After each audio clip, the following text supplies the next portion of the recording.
Bismillahirrahmanirrahim. Assalamualaikum warahmatullahi wabarakatuh. Selamat siang rekan-rekan mahasiswa, khususnya semester 6 akuntansi yang mengambil mata kuliah akuntansi koperasi. Salam sehat selalu. Saya selalu mendoakan untuk rekan-rekan mahasiswa agar tetap sehat dan semangat selalu. Alhamdulillah kita masih diberi kesehatan dan kesempatan untuk bisa menikmati apa yang ada di depan kita. Tetaplah semangat selalu dan marilah kita belajar di akuntansi koperasi. Pertemuan yang ketiga kita akan membahas tentang akuntansi koperasi dan juga persamaan akuntansinya. Jadi di dalam akuntansi koperasi ini ada persamaan akuntansi. Sebenarnya di persamaan akuntansi dengan akuntansi dasar itu tidak jauh berbeda ya. Yang sudah kita pelajari di semester awal dulu, di semester 1. Dan di sini kita akan mengulas lagi khususnya untuk akuntansi koperasi. Sebelumnya saya akan share materi terlebih dahulu ini untuk rekan semuanya ya. Nah, di sini ada aktivitas daripada koperasi dan juga persamaan akuntansi. Tentunya rekan mahasiswa sudah paham sekali apa yang ada di dalam aktivitas-aktivitas koperasi yang sebenarnya ya. Nah, untuk itu saya akan mengulas sebelumnya ya di pertemuan yang sebelumnya bahwa di dalam persyaratan terbentuknya suatu koperasi itu minimal ada 20 orang ya. Minimal 20 orang untuk terbentuk suatu koperasi primer gitu ya.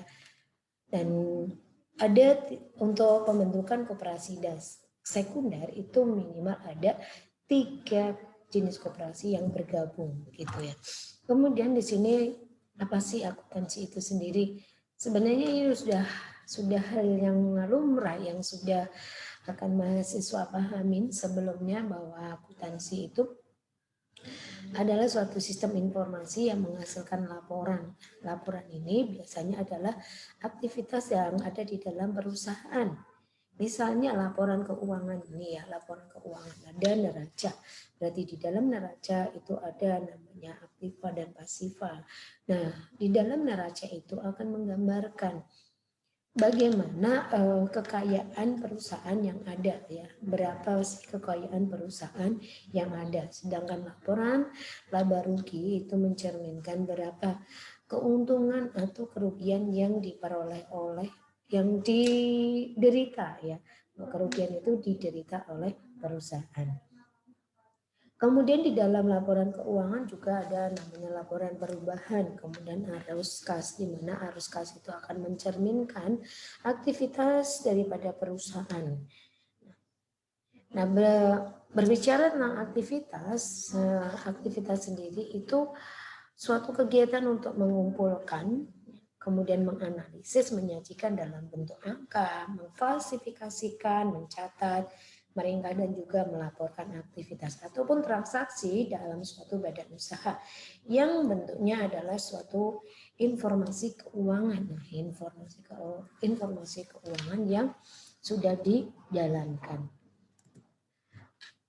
Di dalam laporan keuangan itu ada namanya siklus akuntansi, yang mana siklus akuntansi itu ya dari tadi pengumpulan ke data, kemudian menganalisis pembukuan ya sampai nanti selesainya adalah penyusunan laporan keuangan, yang mana semuanya itu wajib ini ya, suatu usaha yang bergerak di bidang perekonomian itu mempunyai laporan keuangan.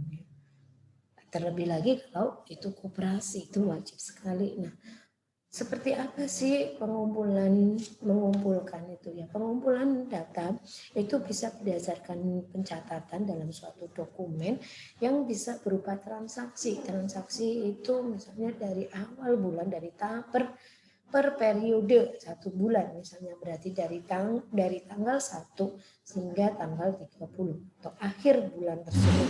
Setelah itu di penjurnalan ya, misalnya pada tanggal 2 Juni koperasi melakukan pembelanjaan, ya, melakukan pembelanjaan terhadap suatu barang. Berarti kalau dan dilakukan secara tunai, maka di sini ada jurnalnya adalah pembelian. Nah, ini pembelian barang itu berupa apa? Misalnya ATK. Nah, pembelian ATK terhadap kas, itu penjurnalnya. Kemudian setelah dari awal hingga akhir selama satu periode bulan tertentu, bulan tersebut itu dilakukan posting ya ke dalam buku besar.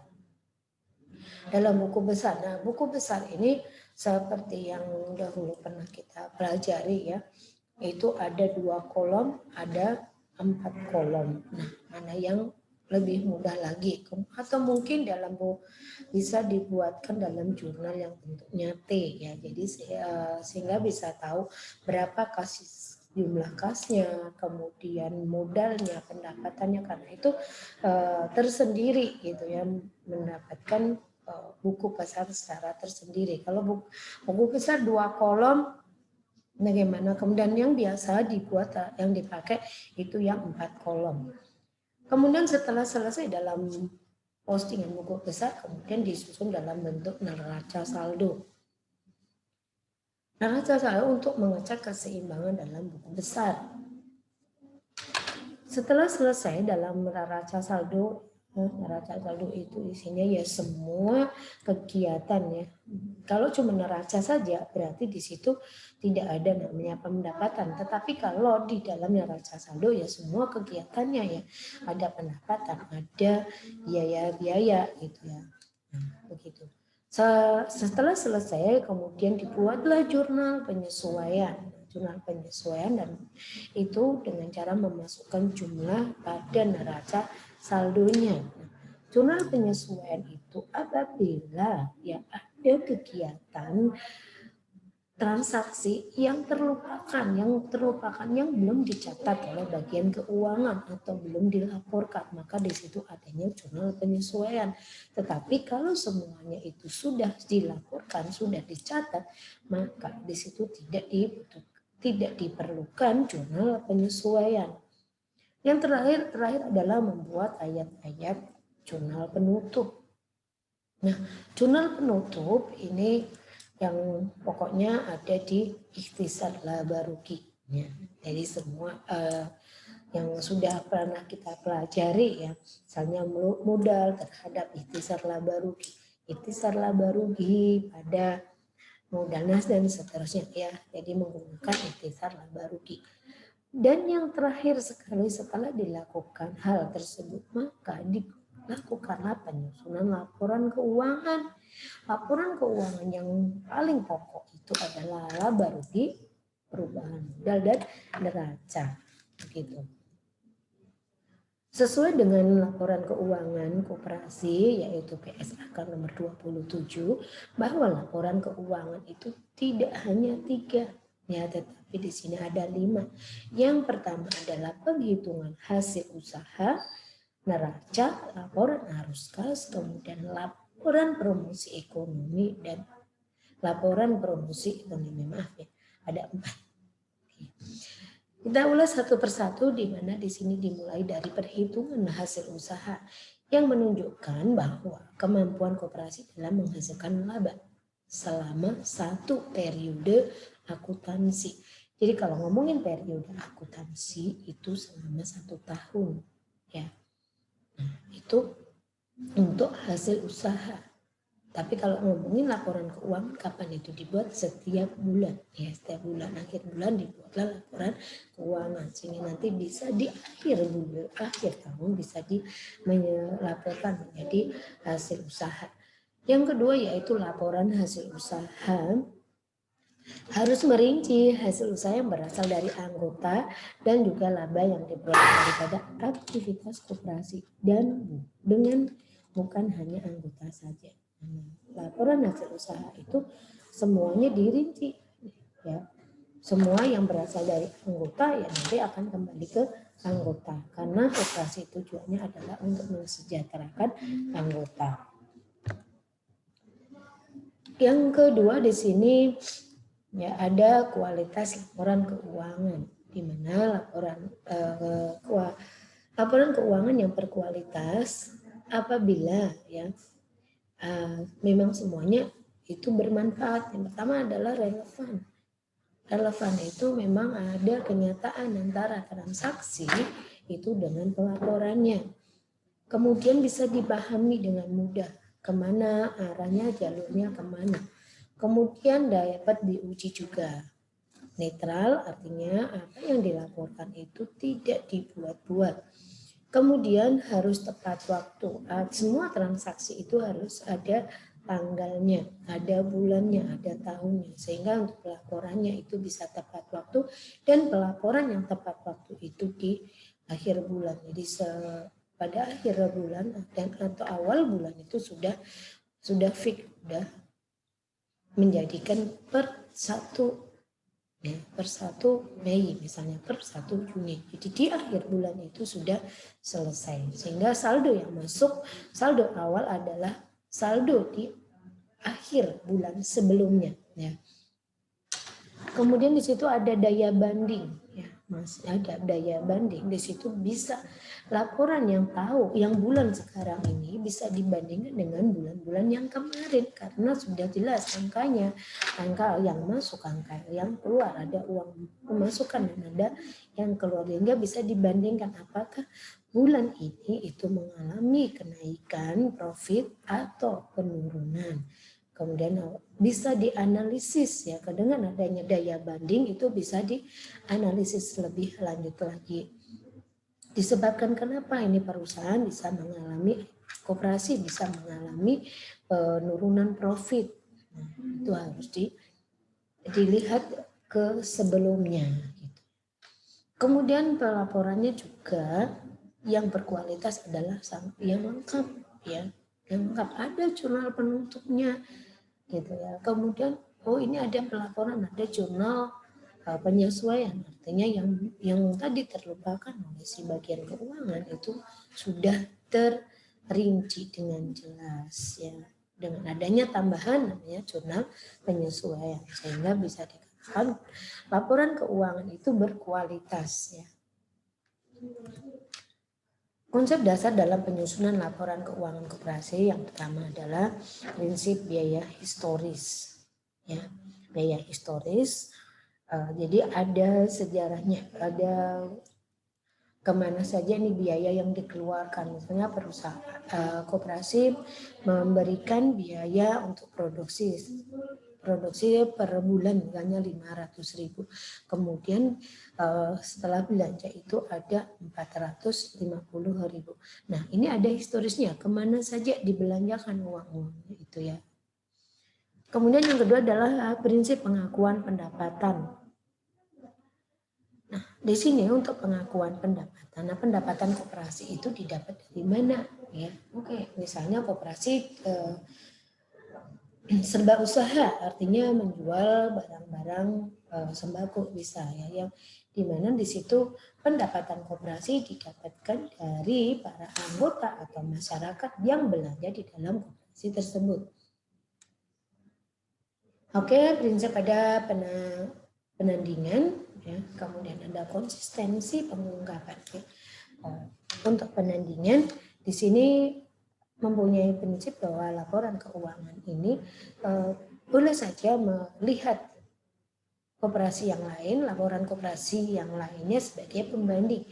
Apakah sudah mengikuti peraturan yang ada, ataukah laporan keuangan yang dibuat oleh koperasi tersebut itu masih sederhana. Nah, karena sekarang ada peraturan-peraturan dari dalam akuntansi, ada yang berdasarkan SAK etap, ya. Misalnya ini koperasi harus melaksanakan pelaporan keuangan yang berdasarkan standar akuntansi entitas. Ya. Nah, seperti itu. Kemudian yang selanjutnya adalah adanya prinsip konsistensi. Harus konsisten. Nah, kalau misalnya itu memang ternyata biaya produksi itu besar di bulan tersebut, harus konsisten. Biaya yang dikeluarkan itu digunakan untuk belanja, dan itu hasil belanjaan juga harus sesuai dengan laporannya. Kemudian ada prinsip pengungkapan. Semua yang udah selesai, yang sudah dibuat itu harus apapun itu harus dilaporkan, memang harus konsisten apa yang sudah dibuatnya. Gitu. Untuk pembuatan laporan keuangan yang berdasarkan persamaan akuntansi, ya, di mana persamaan akuntansi itu ada 2 kolom yang besar, ya, dan di sini ada transaksi yang pernah kita buat dulu. Nah, untuk pelatihan dalam memasukkan angka di dalam persamaan akuntansi akan kita pelajari di pertemuan yang selanjutnya, ya, bahwa di persamaan akuntansi itu sebenarnya tidak ada hal yang sulit, ya, apalagi nih rekan-rekan yang sudah semester 6 ini sudah ahli semuanya di dalam persamaan akuntansi. Ya, begitu untuk pertemuan kali ini di kegiatan perkoperasian. Untuk pertemuan selanjutnya kita akan langsung belajar ke penghitungan dalam persamaan akuntansi yang jauh sebelumnya kita sudah paham sekali tentang persamaan akuntansi dan tinggal dimasukkan saja ke akuntansi koperasi. Baik rekan-rekan mahasiswa, apabila dari keterangan-keterangan tadi, teori-teori tadi ada yang kurang paham, bisa ditanyakan di dalam kolom komentar, bisa di link YouTube, bisa juga di classroom yang sudah tersedia. Silakan. Saya akan menjawab secara detail dan mohon maaf apabila ada kesalahan kata dalam penyampaian. Terima kasih sebelumnya dan saya akhiri. Wabillahi taufiq wal hidayah. Wassalamualaikum warahmatullahi wabarakatuh.